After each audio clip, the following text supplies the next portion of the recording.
चलो next question देखते हैं।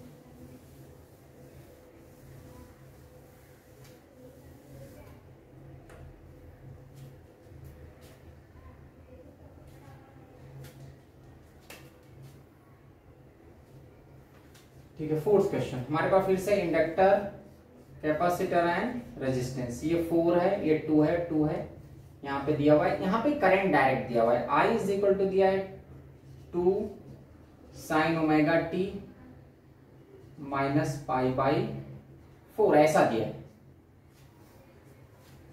क्लियर? करंट का expression is given, I is equal to 2 sine omega T minus pi by 4, ये given है। अभी अपने को क्या फाइंड करना है? वोल्टेज का एक्सप्रेशन फाइंड करो, ठीक है, और हर एक के क्रॉस, मतलब तीनों के क्रॉस करंट और वोल्टेज अपने को निकालना है। ये हमारा नेट करंट है, करंट का एक्सप्रेशन दिया हुआ है, पूरे सर्किट का जो नेट करंट है। तो पहले सर्किट का नेट वोल्टेज निकालो। अब नेट वोल्टेज निकालेंगे, सो नेट वोल्टेज क्या होगा, उसके लिए अपने को किस पे जाना पड़ेगा? Z पे। हाँ, तो Z निकालो, तो Z क्या होगा? Root of R square plus XL minus XC का होल स्क्वायर।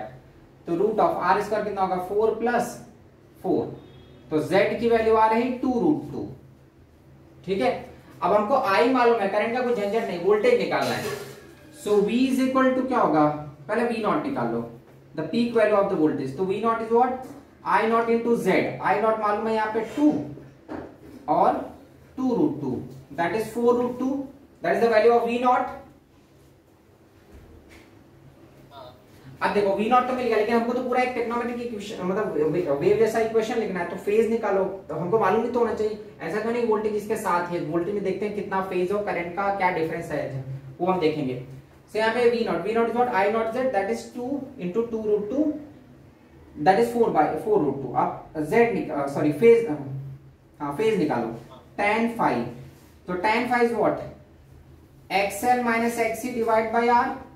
XL कितना है? 4 माइनस 2 डिवाइड बाय 2, ये भी आ रहा है π/4 ही आएगा, मतलब 1 आ रहा है ये, तो फाई की वैल्यू क्या आ जाएगी? π/4। अब π/4 हमको मालूम होना चाहिए कि वो लीड करेगा या लैग करेगा। तो देखो इंडक्टर का रेजिस्टेंस ज्यादा है, क्लियर? तो ये हमारा R होगा, और इधर क्या होगा? XL minus XC, because inductor का रेजिस्टेंस ज्यादा है, तो ओवरऑल जो वोल्टेज होगा इंडक्टर का ही ज्यादा होगा। तो जब इंडक्टर का वोल्टेज ज्यादा है तो कैपेसिटर को उड़ा देगा पहले, वो जो बचेगा वो जाके रेजिस्टेंस के साथ ऐड होगा, क्योंकि झगड़ा इन्हीं दोनों का रहता है, इंडक्टर का और कैपेसिटर दोनों के झगड़े में आगे कौन चलेगा? इंडक्टर, बिकॉज इंडक्टर का रेजिस्टेंस ज्यादा है तो उसका वोल्टेज भी ज्यादा होगा, इसलिए लीड कर गया, और ये जाके रेजिस्टेंस के साथ ऐड होगा। तो ओवरऑल मतलब इन दोनों के बीच में जो नेट वोल्टेज आएगा वो फाई से लीड कर रहा है करंट। क्लियर? ये हमको ऐसा नहीं कि और फेज निकाल लिया, कहानी खत्म। फेज मालूम भी तो होना चाहिए कि कौन आगे पीछे। तो करंट से हमारा जो वोल्टेज है वो आगे चल रहा है, कितने से? π/4 से। इन दोनों का झगड़ा था, इन दोनों के झगड़े में इंडक्टर ज्यादा था, तो जब इंडक्टर ज्यादा होता है तो वो वोल्टेज को लीड कराता है। ठीक है, तो वोल्टेज कितने से लीड करा है? π/4 से। तो अब वोल्टेज का मैं एक्सप्रेशन लिख रहा हूं, π/4 से लीड करा के। तो क्या लिख सकते हैं? V is equal to V naught sine, जो करंट है उससे π/4 आगे चल रहा है ना, तो करंट पहले से कहां पे? Sine omega T minus π/4 plus π/4। ठीक है, करंट का जो फेज था उसमें वोल्टेज के लिए और ऐड कर दिया मैंने, बिकॉज वोल्टेज करंट से आगे चल रहा है, लीड कर रहा है π/4 से। तो जो करंट का फेज था, करंट का फेज कितना था? ओमेगा टी माइनस π/4, उसमें मैंने π/4 ऐड कर दिया, तो सिंपल एक्सप्रेशन मिल जाएगा। V is equal to V naught, V naught कितना निकाला था?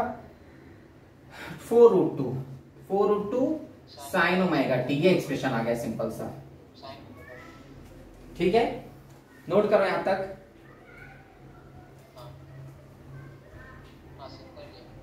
हाँ, अब हमको तीनों के क्रॉस, तो देखो तीनों में वोल्टेज नहीं सेम रहेगा, तीनों में क्या सेम रहेगा? करंट। ठीक है, because all three are in series, तो करंट तो सब में सेम जाएगा, वोल्टेज सब में अलग अलग जाएगा। तो करंट का तो झंझट है, करंट तो जो है नेट करंट वही है, सब में फ्लो कर रहा है। तो करंट मतलब रजिस्टर, इंडक्टर और कैपेसिटर। ठीक, तो रजिस्टर में क्या होगा? करंट यही सब में जाएगा, तो I is equal to 2 sine omega T minus π/4, इसमें भी करंट वही है, I is equal to 2 sine omega T minus π/4, इसमें भी करंट वही है, I is equal to 2 sine omega T minus π/4। Current का कोई टेंशन नहीं, करंट सब में सेम है। वोल्टेज। अब देखो बेचारा रेजिस्टेंस क्या करता है, रेजिस्टेंस वोल्टेज और करंट को साथ में रखता है, इधर कोई झंझट नहीं है, तो वोल्टेज भी वो वैसा ही रहेगा करंट के फेज में। तो वी आर क्या हो जाएगा, आई आर, आई नॉट कितना है 2 इंटू रेजिस्टेंस कितना है 2, ठीक है, तो that is the peak value of voltage. I naught into R, sine phase वही रहेगा omega T minus pi by 4, तो वी आर कितना जा रहा है 4 sine omega T minus pi by 4। Inductor पे आओ वोल्टेज VL, तो VL क्या होगा I इंटू एक्सएल। अब देखो इंडक्टर में वोल्टेज और करंट साथ में रहते हैं, करंट से 90 डिग्री लीड करता है। मैं बार बार बोल रहा हूं कि इंडक्टर का वोल्टेज 90 लीड करता है, कैपेसिटर का 90 लैग करता है, और रजिस्टर में साथ में रहता है। झगड़ा नहीं दोनों का है, ये वोल्टेज को लीड कराता है, ये करंट को लीड कराता है। तो यहाँ पे देखो ये 90 से लीड करेगा, तो क्या होगा I XL sine omega T minus pi by 4 plus pi by 2, तो VL is equal to I XL. I हमारा कितना है मालूम है 2 इंटू एक्सएल कितना है 4, 4 टू सा कितना हो जाएगा 8 sign omega T plus pi by 4। Note करो,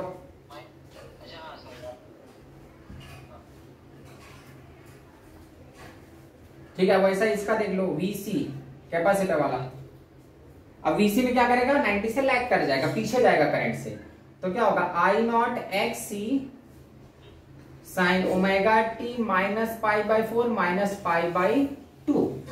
करंट का जो फेज है उससे 90 लैग करेगा, तो omega T minus pi by 4 minus pi by 2, या VC is equal to I not X C 2 into XC, XC कितना था 2 था, sine omega T minus 3 pi by 4, तो VC is equal to 4 sine omega T minus 3 pi by 4।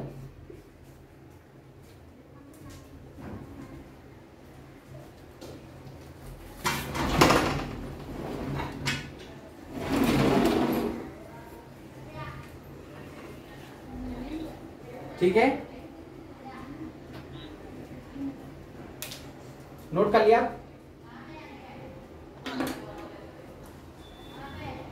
चलो, तो अगर inductor capacitor सब series में है तो हम इस ढंग से हैंडल करेंगे। अब इनकेस अगर मान लो रब करो इसको ना, हाँ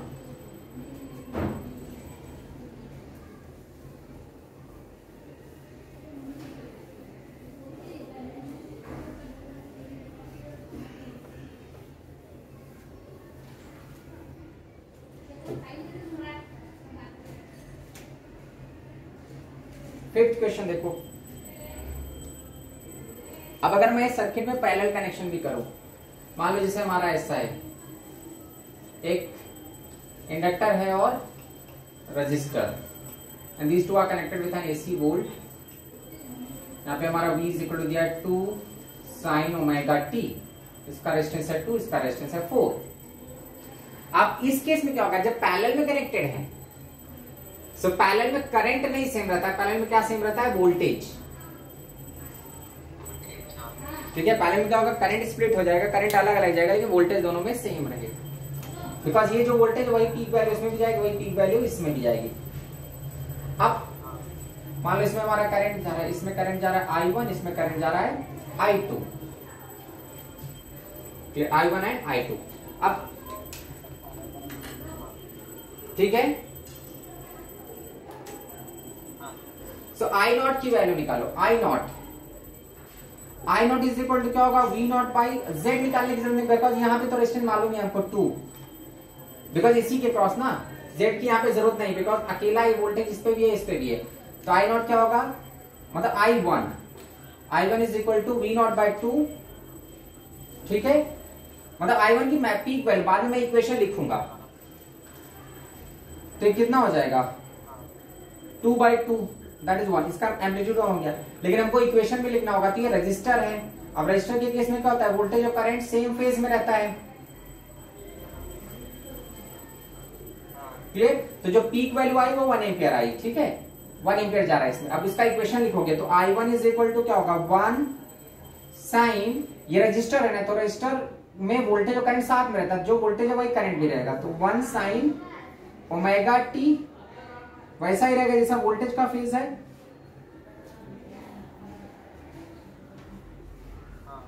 क्लियर। इसका मैंने करंट निकाला, करंट की मैक्सिमम वैल्यू कितनी हो गई, तो V naught by 2 that is 1 ampere, मतलब इसमें 1 एम्पियर का करंट फ्लो कर रहा है। अब इक्वेशन लिखेंगे तो I1 is equal to 1 sine omega T, because इसका ये रजिस्टर में क्या करता है, करंट और वोल्टेज एक ही जैसे एक ही फेज में रहते हैं, तो जो वोल्टेज का फेज है वही करंट का फेज। अब ऊपर वाले में देखो, ऊपर वाले में पहले I2 निकालो, I2 की मैक्सिमम वैल्यू मतलब I2 की पीक वैल्यू, तो I2 मैक्स कितना हो जाएगा, V naught by XL, V naught कितना है हमारा 2 और एक्सएल कितना है 4, तो 1/2 ampere that is the maximum value of the current across the inductor. अब उसका हम इक्वेशन लिखेंगे। अब इस केस में क्या होगा कि वोल्टेज तो यही है, ये जो है 2 sin ओमेगा टी, वही वोल्टेज इसमें भी रहेगा, मतलब VL तो वही है, सेम ही है, VL उतना ही है 2 sin ओमेगा टी, लेकिन जो करंट आएगा I के इक्वेशन में इंडक्टर के क्रॉस क्या होता है, वोल्टेज से करंट पीछे रहता है 90 डिग्री, लैग करता है, और वोल्टेज का इक्वेशन हमको मालूम ही है, तो करंट को लैग कराओ, तो IL क्या होगा I नॉट हाफ निकाला मैंने, half sine omega T minus pi by 2। Voltage दोनों में मैंने सेम लिया, यहाँ पे देखो पैरेलल में थे ना, तो सीरीज में रहते हैं तो करंट सब में सेम जाता है, पैरेलल में है तो वोल्टेज इस पे भी वही वोल्टेज, इस पे, यहाँ पे वोल्टेज सेम है, करंट बदल गया, रजिस्टर वाला करंट वोल्टेज के जैसा ही है, लेकिन इंडक्टर वाला करंट लैग कर गया।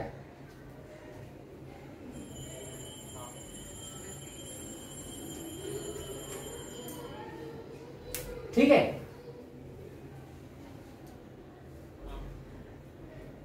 अब देखो यहां पे अगर कभी पूछता है, अब देखो यहां पे कैसे कंफ्यूज करता है, अगर वो पूछता है कि बैटरी से कितना नेट करंट आएगा, आई की वैल्यू, I1 I2 तो मैंने निकाल लिया, इसमें क्या है I2 है और इसमें क्या है I1, तुमको अगर I निकालना है जो बैटरी से करंट आ रहा है, मतलब टोटल करंट कितना है, तो यहां पे हम डायरेक्टली ऐड नहीं कर सकते, ठीक है, यहाँ पे किरचॉफ्स लॉ जैसा तुम यूज नहीं कर सकते, बिकॉज I1 और I2 केवल वैल्यूज नहीं, उनके साथ साथ उनका एक इक्वेशन भी है, तो उन दोनों इक्वेशन का सुपरपोजिशन करना पड़ता है if you have to find I net current.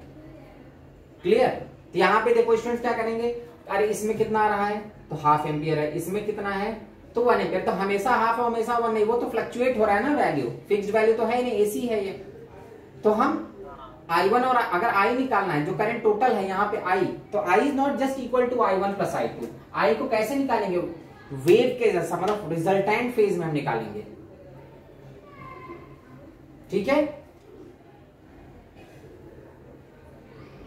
Clear. Kirchhoff's law के जैसा नहीं कर सकते कि I is equal to just I1 plus I2, यहाँ पे फेज का भी झंझट है, तो हम देखो I1 I2 कैसे निकालते हैं, दोनों को, ये तो हमारा सिंपल हो गया, अब दोनों को ऐड करो, अरे यार I1 कितना निकाला था मैं भूल गया, I1 कितना आया था अपना 1 था ना, जस्ट साइन ओमेगा टी था, और I2 कितना आया ये वाला half sine omega T minus pi by 2, ये तो दोनों है, अपने को नेट करंट फाइंड करना है, तो नेट करंट कैसे फाइंड करोगे, जैसे वेव का सुपरपोजिशन करते हैं हम, ठीक है, तो वेव का सुपरपोजिशन करो, I is equal to what I1 plus I2, यहां पे किरचॉफ्स लॉ डायरेक्टली हम यूज नहीं कर सकते,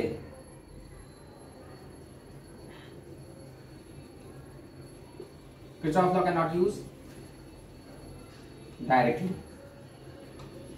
बिकॉज ये वेव फॉर्म में है, तो I के लिए हम क्या यूज करेंगे, पहले I is equal to I naught sine omega T plus कुछ फाई आएगा उनका रिजल्टेंट फेज, तो ये हमारा नेट इक्वेशन है, अब I भी एक पूरे इक्वेशन के फॉर्म में आएगा, ठीक है, तो पहले I नॉट निकालो, I नॉट क्या होगा, peak value of the current that is root of I1 square plus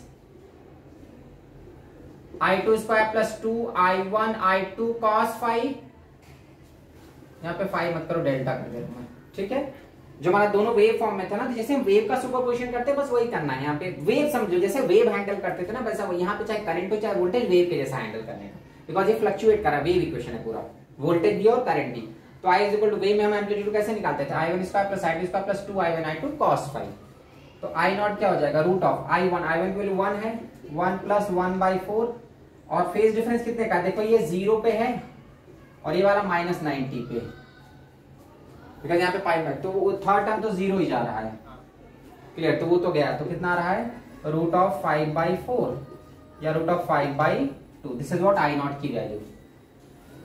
तो देखो 1 और 1/2 ऐड होके 3/2 नहीं आ रहा है, पीक वैल्यू कितनी आ रही है √5/2।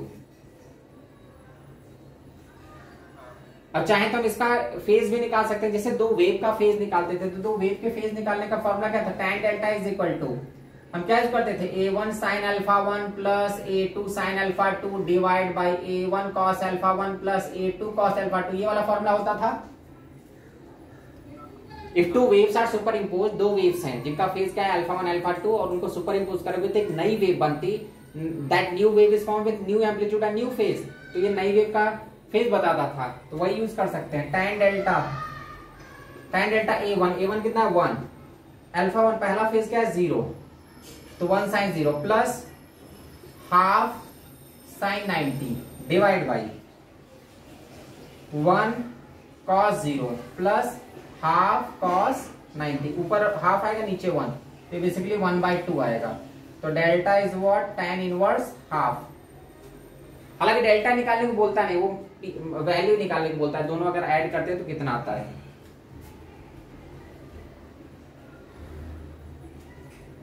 क्लियर? तुम्हारा डेल्टा की वैल्यू कितनी आ गई, tan इनवर्स हाफ।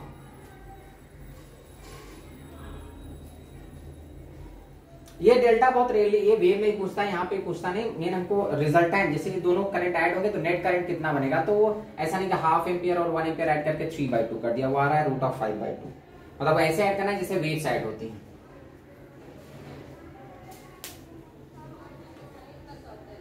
नोट करो, हो गया?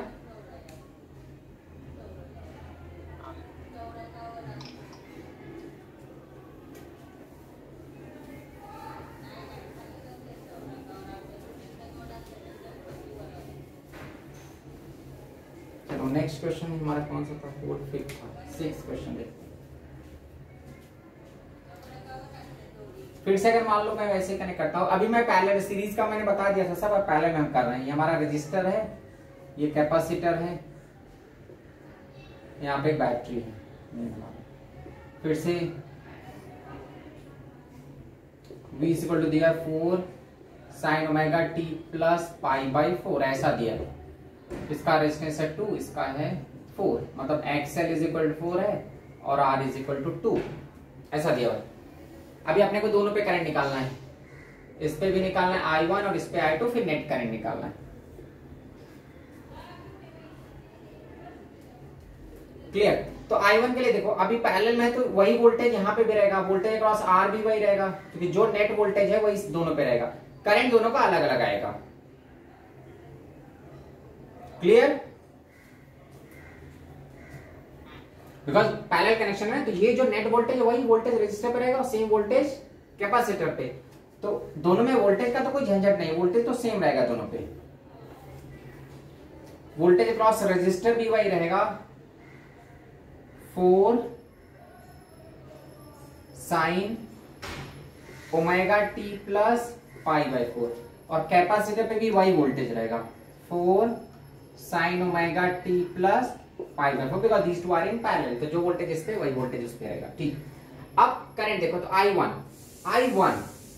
I1 क्या होगा, V0 डिवाइड बाई R। अब देखो जो करंट है रजिस्टर वाला करंट, तो रजिस्टर में क्या होता है, वोल्टेज करंट सेम फेज में रहता है, तो जो वोल्टेज का फेज है वही करंट का भी फेज रहेगा, तो V0 बाई R से उसकी पीक वैल्यू मिल जाएगी, फेज वही रहेगा, फेज में कोई झंझट नहीं, रजिस्टर का है तो रजिस्टर में वोल्टेज करंट एक ही जैसा रहता है, तो ωt प्लस π/4। V0 हमारा कितना है 4, रजिस्टर कितना 2, तो I1 की वैल्यू आ गई 2 sin ωt प्लस π/4। क्लियर? ये हमारा I1 आ गया। I2 निकालो, I2 हमारा क्या है, कैपेसिटर के क्रॉस करंट, तो क्या होगा 4, मतलब जो V0 है डिवाइड बाय XC। अब देखो फेज में झंझट है, कैपेसिटर में फेज सेम नहीं रहता, तो कैपेसिटर में जो करंट होगा वो वोल्टेज से क्या करता है, लीड करता है 90 से। कैपेसिटर में जो करंट होता है वो वोल्टेज से लीड करता है 90 से, बिकॉज वोल्टेज लैग करता है, तो इसका मतलब करंट लीड कर रहा है। अब वोल्टेज हमको मालूम है तो करंट इसमें से लीड करेगा, तो this sine omega T plus pi by 4 plus pi by 2। तो I2 is equal to V naught कितना है 4 डिवाइड बाई XC कितना है 4 sine omega T plus pi by 4 plus pi by 2 that is 3 pi by 4। ये 1 हो गया। तो I2 is equal to sine omega T plus 3 pi by 4।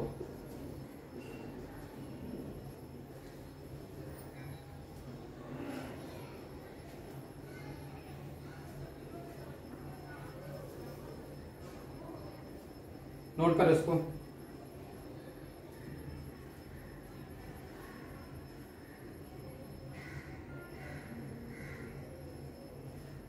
और अगर इनका नेट करंट पूछेंगे तो फिर से क्या करो, इसका 2 है इसका 1 है, क्लियर। अगर इसमें हम I निकालते हैं तो I की वैल्यू क्या हो जाएगी root of I1 square. Phase difference कितने का है पाई बाई 2 का है ना, बिकॉज ये पाई बाई 4 पे है, वो 3 पाई बाई 4 पे, क्लियर। इसका फेज कितना है पाई बाई 4 और इसका कितना है 3 पाई बाई 4। तो फेज डिफरेंस कितने का 90 का। तो I1 square plus I2 square plus 0, third term तो 0 जाएगा। तो I की वैल्यू क्या हो जाएगी रूट ऑफ I1 कितना है 2 का स्क्वायर दैट इज 4 प्लस इसका 1 रूट ऑफ 5 एम्पियर।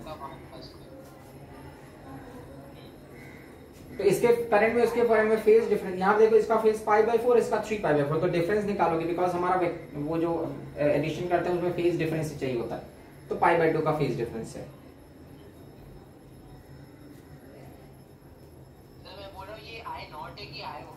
ये I होगा मतलब मेन करंट जो है नहीं, I का मतलब ये I का पीक वैल्यू है, इसका फेज नहीं लिख रहा हूं मैं। हाँ मतलब अगर I लिखने जाओगे तो क्या होगा root of 5 sine omega T plus कुछ डेल्टा फेज आएगा, वो फेज वही फिर से टाइम वाले डेल्टा से निकालना पड़ेगा।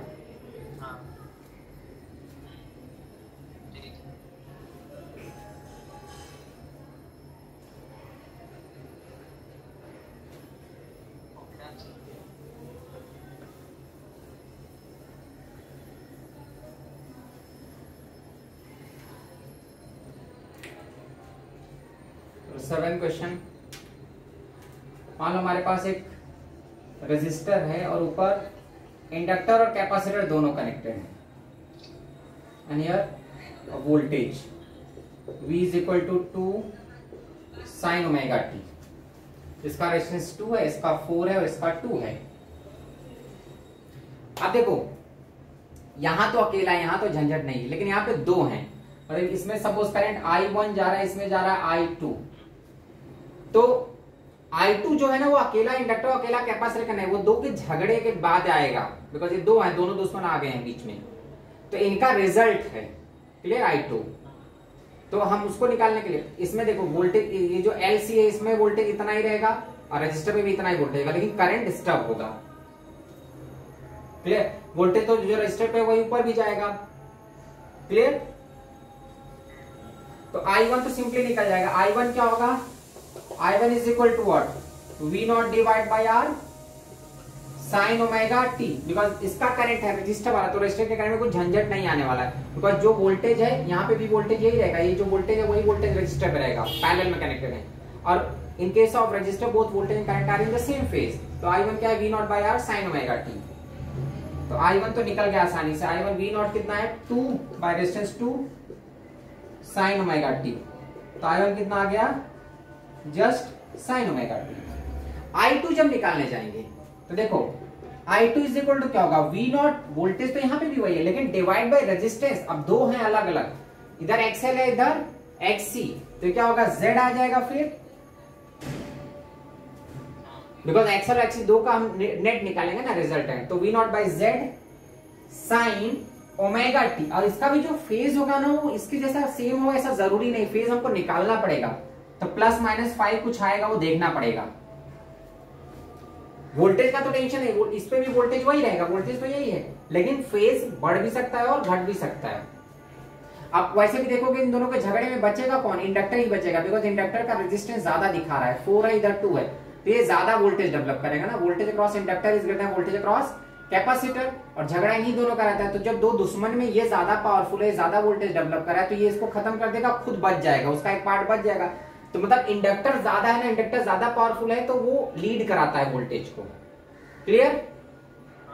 तो वोल्टेज लीड करेगा मतलब ये करंट, वोल्टेज तो यही रहेगा, तो करंट का मतलब वो लैग करेगा फाई से। अब फाई हम निकालेंगे, ठीक है। देखो इन दोनों के झगड़े में ज्यादा स्ट्रॉन्ग कौन है? रजिस्टर, इंडक्टर वाला, बिकॉज इंडक्टर करेक्शन ज्यादा, वोल्टेज यहाँ पे ज्यादा है, तो ये इसको मार देगा, उसके बाद कुछ बचेगा। तो ओवरऑल तो इंडक्टर वोल्टेज को लीड ही कराता है, मतलब इस वायर में ऊपर वोल्टेज लीड करेगा। वोल्टेज का इक्वेशन हमको पहले से मालूम है, तो करंट हम निकालेंगे, करंट लैग करेगा फाई एंगल से। तो पहले चलो Z निकाल लेते हैं। Z क्या होगा? Root of XL minus XC का होल स्क्वायर। तो कितना एक्सएल माइनस एक्सी हो जाएगा? 4 माइनस 2 दैट इज 2। Z आ गया। फाई, तो tan फाई निकालने जाएंगे। अब देखो फाई के यहाँ पे झंझट है, tan फाई कैसे निकालोगे? एक्सएल माइनस एक्सी,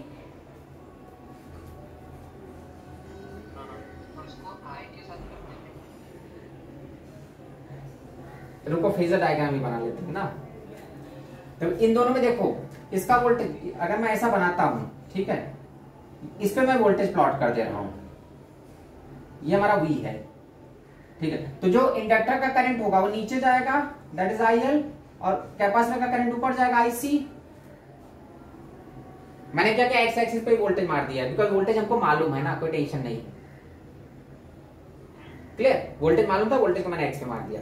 अब देखो, जो इंडक्टर वाला करंट होता है, इंडक्टर में वोल्टेज लीड करता है, करंट लैग करता है, तो करंट 90 से लैग करेगा। और कैपेसिटर में कौन लीड करता है? करंट।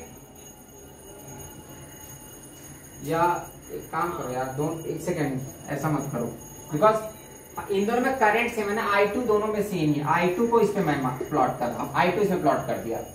अब इसका देखो, ये VL होगा और इधर क्या होगा? VC।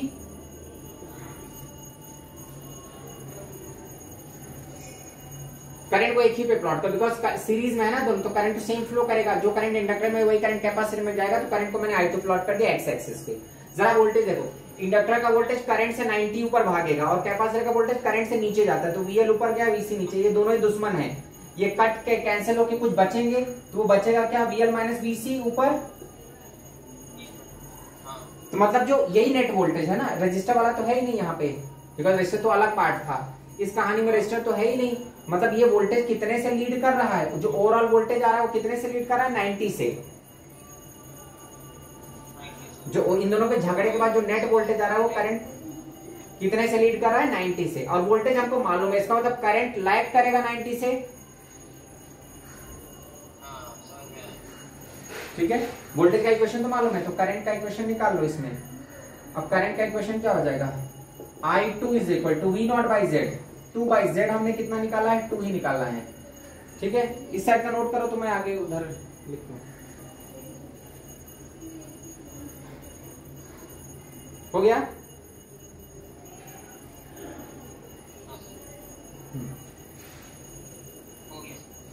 तुम्हारा क्या होगा? 2 by 2 sine omega T, minus current कितने से लैग कर रहा है? पाई बाई 2 से। तो I2 कितना आ गया? 1 sine omega T minus pi by 2, या I2 आ गया। I1 भी हमारे पास है और I2 भी। अब जरा अगर दोनों का नेट निकालना है I, तो क्या होगा? फेज डिफरेंस 90 का है, तो फिर से वही root of I1 square plus I2 square. तो I की वैल्यू क्या हो जाएगी? Root of 1 plus 1 that is root of 2।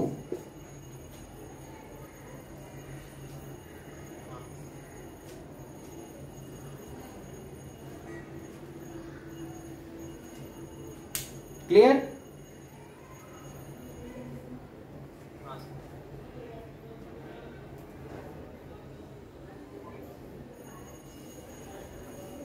चलो इसी टाइप से एक और क्वेश्चन।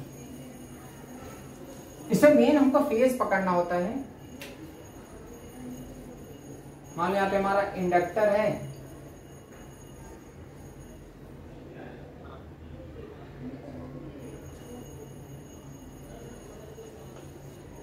रजिस्टर, इधर कैपेसिटर और रजिस्टर है, ऐसा। ये 4 है, 2 है, यहाँ पे 2 है और 4, 2 और 2 ले लो।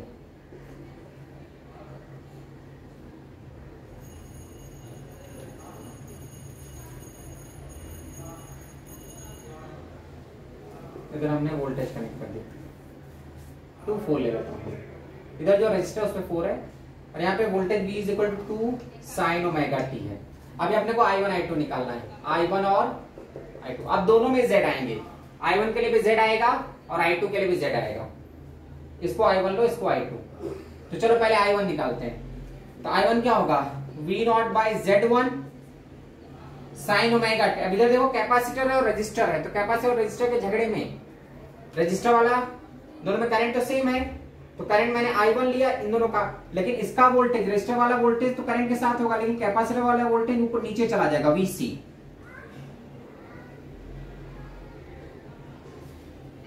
क्लियर? करंट दोनों में सेम है, लेकिन सर तो इसका जो ओवरऑल वोल्टेज आएगा वो कुछ इस टाइप से आएगा। यहां पे दोनों में करंट सेम है, तो ओवरऑल वोल्टेज कुछ 5 से लैग करेगा, वो 5 हम निकाल सकते हैं। ठीक है, तो Z1 की वैल्यू निकालो। I1 is equal to V0 2 by Z1 कितना आएगा, एक काम करो, इस पे आप 4 4 लो और इसको 2 2 लो, थोड़ा सिंप्लीफिकेशन आराम रहेगा। ठीक है, ऊपर 4 4 लिया, नीचे 2 2 लिया, तो ये हमारा क्या हो जाएगा 2 divide by Z1 is what, root of XL तो है ही नहीं, तो 2 square plus 2 square that is root of 4 plus 4 2 root 2 sine omega t. अब ओवरऑल वोल्टेज क्या कर रहा है, वोल्टेज लैग कर रहा है तो करंट लीड करेगा, तो +5, तो I1 कितना हो जाएगा 1/√2 साइन। 5 की वैल्यू कितनी आएगी, इसमें देखो VR और VL दोनों का वोल्टेज सेम आ रहा है, तो ये 45 आएगा। फिर जब ये और ये वोल्टेज सेम होंगे तो 1/2√2 साइन ओमेगा टी प्लस π/4। अब ऐसा I2 निकाल लो, तो I2 क्या होगा, V0 by Z2 sign omega T plus ∅2, कुछ फेज आएगा ∅2। I2 is equal to V0 तो भाई Z2 इन दोनों का, तो root of 4 square plus 4 square, resistor और इंडक्टर, तो क्या होगा रूट ऑफ 16, मतलब 16 से बाहर आएगा तो 4√2 साइन ओमेगा टी प्लस ∅2 निकालो। अब इसके में क्या होगा, करंट फिर से सेम है, मतलब I2 सेम है, इंडक्टर का और रजिस्टर, तो रजिस्टर वाला वोल्टेज इसी के साथ रहता है VR, लेकिन जो इंडक्टर वाला वोल्टेज होता है वो लीड करता है, दैट इज VC, और ये दोनों इक्वल है तो इनका नेट इधर आएगा, बिकॉज दोनों का रेजिस्टेंस सेम है ना, तो VC और VR सेम है, तो ये भी π/4 ही आएगा फेज। तो अब यहाँ पे I2 क्या होगा, लैग कर रहा है, इसके पहले लीड कर रहा था, इसमें I1 लीड कर रहा था और इसमें लैग कर रहा है, तो क्या हो जाएगा 2/4√2 साइन ओमेगा टी माइनस π/4। तो जरा देखो I1 लीड कर रहा है π/4 से और I2 लैग कर रहा है π/4 से, तो I1 I2 में फेज डिफरेंस कितने का हो गया, 90 का। तो अगर मैं I निकालना चाहता हूं तो I क्या हो जाएगा, फिर से वही root of I1 square plus I2 square, because ये देखो π/4 से पीछे चल रहा है वोल्टेज से, और ये π/4 से आगे चल रहा है, π/4 से पीछे, तो फेज डिफरेंस दोनों करंट में कितना हो गया, ये वाला लीड कर रहा था, यहाँ पे करंट लीड कर रहा है, बिकॉज ये कैपेसिटर वाला रास्ता है, इंडक्टर वाला रास्ता है, इंडक्टर वाले में करंट लैग कर रहा था, इसमें करंट लीड कर रहा है,